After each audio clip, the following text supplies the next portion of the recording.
How to know if the tropical pitcher plant you want will survive inside your house? Because if you're not able to provide these plants what it needs, the plants could die and it will be a total waste of time and money for you. But in this video I will explain you how I check the needs of the plants before buying them to make sure I avoid every trouble. So here we go.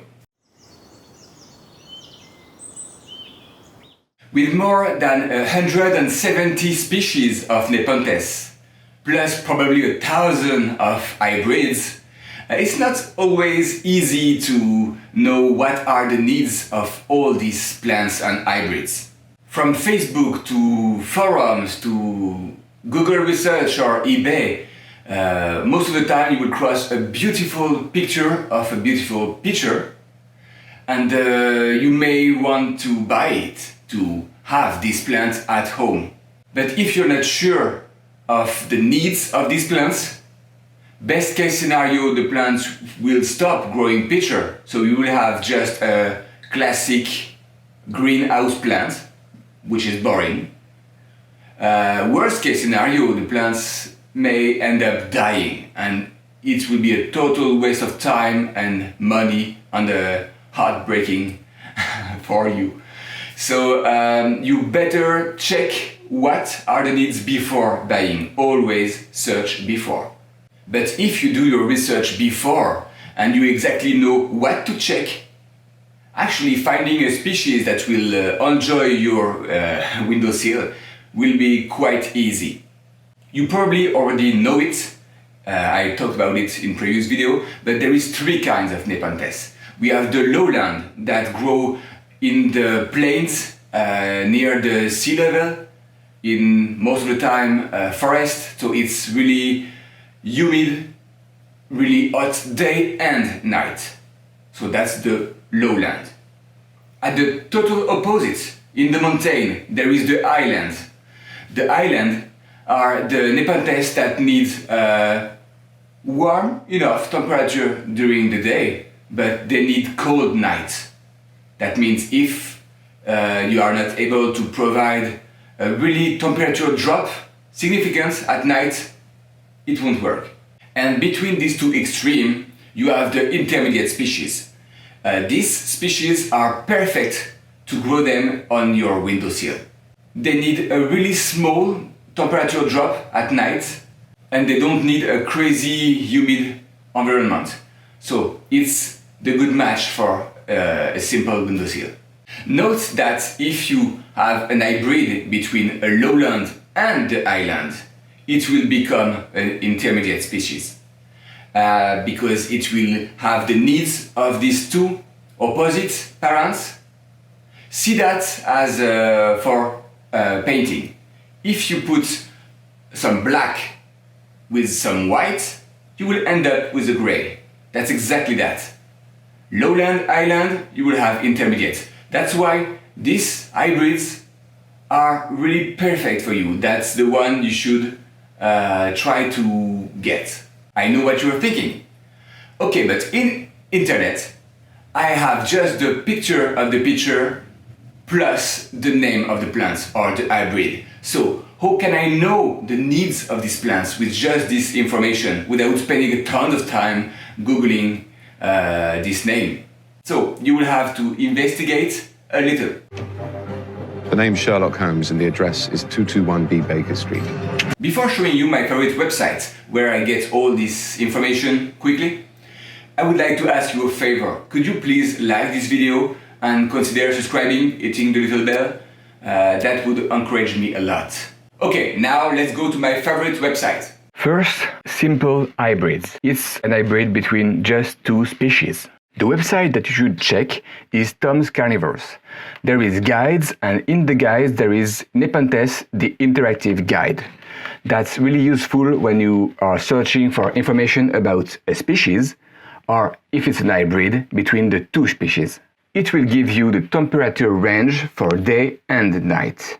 For example, this one have a temperature range during the day between 24 and 30, which is kind of hot, and at night 14 to 20 degrees. So it's still kind of a lowland. 14 is cold, but definitely 20 at night is really hot. We'll try now with the ventricosa and sibulensis. Great hybrid. You can see the range is smaller, 24 to 27 during the day and 14 to 17 at night. And you can do it for all the hybrids that you are looking for. For example, now we'll go with peltata and also with villosa. You see the range, so it will give you first an idea of if it's an intermediate, lowland or highland. And again, as you have the temperature range, it will help you to have a better idea of the needs. And usually what I do is I will search every hybrid I came across on the internet just to have an idea, is that something accessible to me or totally out of my range for the temperature, I mean. I just want to make sure the plants I buy will grow on my windowsill.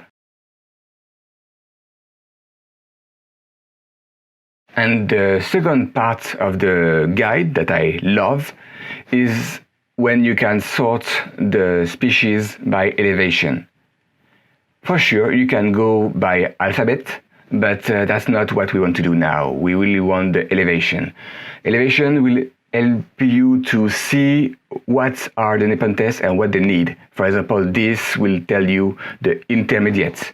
You have to, for a windowsill, stay around this intermediate spot.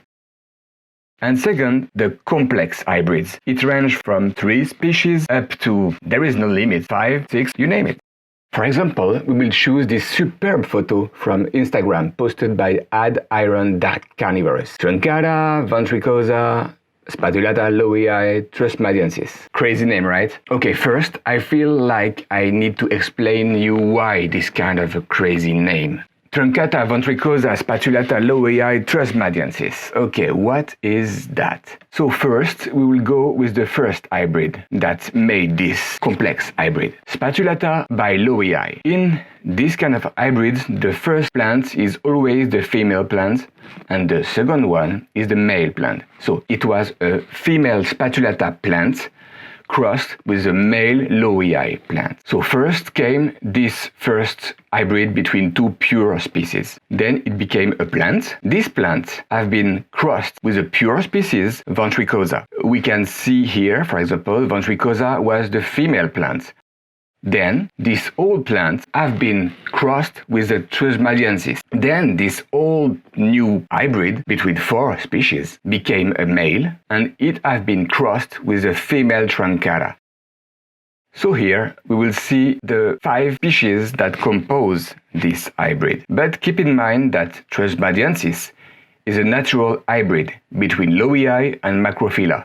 And as we already have lowii on this list, we will just keep macrophylla. So here is the 5 species that gives their genes to this hybrid. Still using Tom's Carnivorous website, we will investigate what are the night temperature needs. Because at the end of the day, that's the night temperature that will influence if a Nepenthes enjoy your windowsill or not. If your windowsill is too hot, the plant won't like it. If it's too cold, it won't like it neither. So you have to stick in this kind of a range. So truncata, for example, between 16 at night, at the coldest night, to 23. So that's a really huge wild range. This truncata lives probably from lowland to highland with no problem. So now let's go with the ventricosa. Ventricosa, slightly less on the cold part. We have the spatulata that is clearly an island, 9 degrees, really cold at night. And lowii is the same, 10 at the coldest night. And macrophylla too, so it tends to be more a highland. Now we will do the math. What is the average temperature each of these 5 species like at night? 16 plus 23 divided by 2, 19.5. And we'll do the same for the 4 other species. And now, this is simple math. All this 5 temperature divided by 5 will give us an average temperature of 14.5 degrees Celsius, 58 Fahrenheit. So this complex hybrid will need something around this temperature. I would say plus 3 degree, minus 3 degree. Again, hybrids tend to be really more tough than pure species.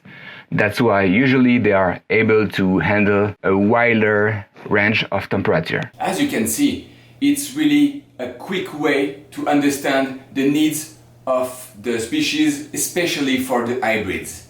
So you should always check before buying, right? You don't want to buy a plant for even 30 bucks or 100 and end up killing it.